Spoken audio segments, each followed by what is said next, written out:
계를 지키며 착하게 살았습니다. 거짓말하지 않고 남을 해치지 않고 베풀며 살았죠. 그런데 다음 생에서 두 사람의 운명이 갈립니다. 한 사람은 사지 멀쩡하고 인물도 있고 공부도 많이 하여 높은 자리에 올랐습니다. 다른 한 사람은 똑같이 착했는데 장애를 가지고 태어났습니다. 공부도 머리에 들어오지 않고 남들과 자신의 처지를 비교하면 슬픔에 잠기기 일쑤입니다. 똑같이 착하게 살았는데 왜 운명이 갈렸을까요? 안녕하세요. 업과 윤회 시리즈 12번째 시간입니다. 지난 10일강에서 우리는 개가 부르는 복을 봤습니다. 오늘은 그 복이 어떻게 5갈래의 운명으로 갈라지는지, 그리고 그 운명을 가르는 결정적 열쇠가 무엇인지를 밝혀보겠습니다. 지난 시간에 우리는 중요한 걸 배웠습니다. 복을 만드는 건 행동이 아니라 그 마음의 뿌리라고요. 유익한 마음에는 3가지 뿌리가 있었죠. 탐욕 없음, 성냄 없음, 그리고 지혜. 여기서 운명을 가르는 결정적 차이가 나옵니다. 앞에 2 뿌리는 모든 착한 마음에 늘 함께합니다. 하지만 3번째 지혜는 있을 수도 없을 수도 있습니다. 개를 지킬 때 이게 옳은 일이지, 좋은 결과를 낳겠지라는 지혜로운 이해가 함께하면 그 선업은 뿌리가 3개입니다. 반대로 그저 습관처럼 남이 하니까 따라서 지키면 그 선업은 뿌리가 2개죠. 바로 이 차이가 두 사람을 갈라놓은 겁니다. 지혜와 함께 쌓은 선업은 다음 생에 뿌리가 셋인 마음으로 이어집니다. 그런 사람은 지혜가 날카로워 가르침을 잘 이해하고 그 생에서 깊은 선정과 깨달음의 길에 들 수 있습니다. 반면 지혜 없이 쌓은 선업은 뿌리가 둘인 마음으로 이어집니다. 그런 사람은 마음이 착해도 지혜가 무뎌서 아무리 좋은 법을 들어도 그 생에서는 깊은 뜻에 이르기 어렵습니다. 착하게 사는 것만으로는 부족했던 겁니다. 그 착함의 지혜라는 등불을 함께 켜야 했던 거죠. 자, 그럼 우리가 죽음의 순간에 짓는 그 마음이 다음 생을 어디로 데려갈까요? 경전은 5갈래의 길을 그려 보입니다. 일종의 운명의 지도죠.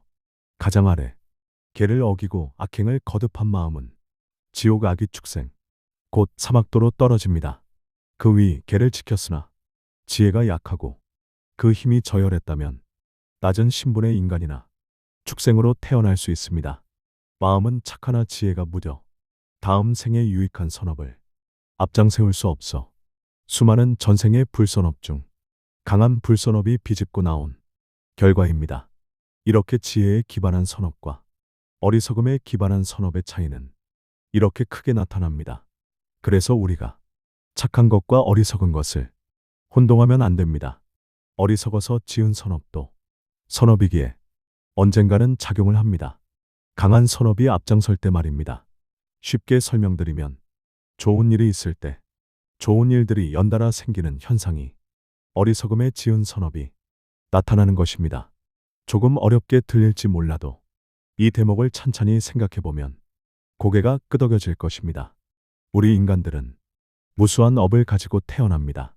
아마도 수조계의 엄말입니다. 그래서 강력한 선업이 나타날 때에는 대박이 납니다. 그리고 강력한 선업이 작은 선업들을 불러들입니다. 그러나 강력한 선업이 그 수명을 다하고 강력한 불선업이 앞장서면 그때부터 고통이 시작됩니다. 이것이 인간들의 삶입니다. 그래서 이런 말이 있습니다. 지옥을 가더라도 가난하지 말라. 왜 그럴까요? 가난하면 작은 불선업을 부자보다 더 많이 짓습니다. 이게 너무 많으면 작은 불선업이 모여 큰 악업으로 작용할 수도 있기 때문입니다. 그러나 인간들은 착각을 합니다. 자신이 잘나서 일이 잘 되고 자신이 못나서 일이 안 풀리는 줄 생각합니다. 이렇듯 선업과 불선업의 차이를 이해하고 어떻게 작용하며 언제 발화하는지를 알아야 합니다. 여러분, 이건 단순한 협박이나 미신이 아닙니다.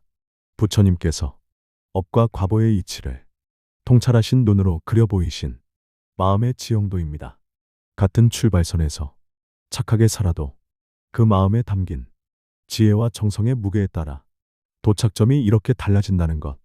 이것이 우리가 매 순간의 마음을 가볍게 여겨선 안 되는 이유입니다. 자, 여기서 누군가는 이렇게 생각하실 겁니다. 그럼 지혜 없이 태어난 사람은 그 생에선 영영 가망이 없는 건가? 운명은 이미 정해진 건가?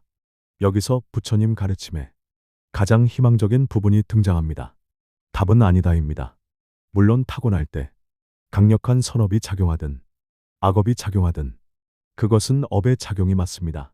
하지만 부처님께서는 그 그릇 자체를 바꾸는 길을 분명히 열어두셨습니다.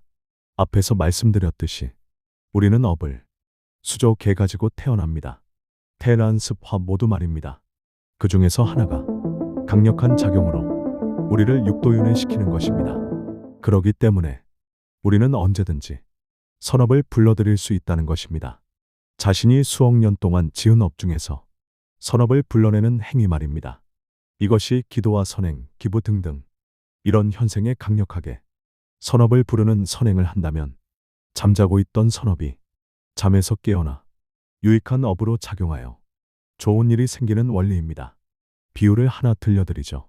스티븐 호킹처럼 강력한 불선업이 앞장서 신체가 불구가 되는 어려움을 겪었지만 강력한 인내와 노력으로 세계에서 존경받는 물리학자가 되는 선업을 앞장세운 예입니다. 그러나 스티븐 호킹이 성자는 아닙니다. 다음 생에는 축생으로 태어날지 천상에 태어날지 우리로서는 알 수가 없습니다. 업과 윤회의 세계는 부처님 말고는 알 길이 없습니다. 아라한과를 득도한 수행자도 이렇게 깊이 업에 관한 이해가 없습니다. 그러니 다시 보세요. 지혜가 무디게 태어났다 해도 개를 지켜 마음을 가다듬고 선정으로 마음을 고요히 밝히면 그 안에서 새로운 지혜의 빛이 켜집니다. 타고난 그릇이 운명의 끝이 아니었던 겁니다. 부처님께서 열어두신 이 길은 어떤 자리에서 출발했든 누구에게나 열려 있습니다. 오늘 우리는 운명의 갈림길을 함께 들여다봤습니다. 같은 길을 지켜도 운명이 갈리는 것은 그 마음의 지혜가 함께 했느냐에 달려 있었습니다. 지혜 있는 선업은 밝은 곳으로, 지혜 없는 선업은 어두운 그릇으로 우리를 데려갑니다. 하지만 가장 중요한 진실은 이것입니다. 운명은 정해진 감옥이 아니라는 것. 개로 행동을 가다듬고 선정으로 마음을 고요히 밝히면 그 안에서 누구나 새로운 지혜의 빛을 켤 수 있습니다. 타고난 자리가 어디든 우리는 마음을 직접 끌어올릴 수 있는 존재입니다.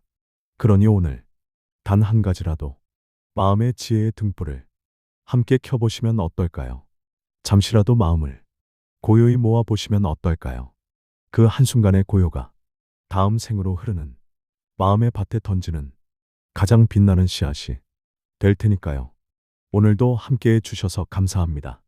윤마일의 불교사색. 지금의 자리는 당신이 못나서가 아닙니다. 수많은 생을 건너온 업이 한 장면일 뿐. 그리고 그 장면은 바꿀 수 있습니다. 오늘 짓는 선한 마음 하나가 잠든 선업을 깨웁니다. 운명은 정해진 감옥이 아닙니다.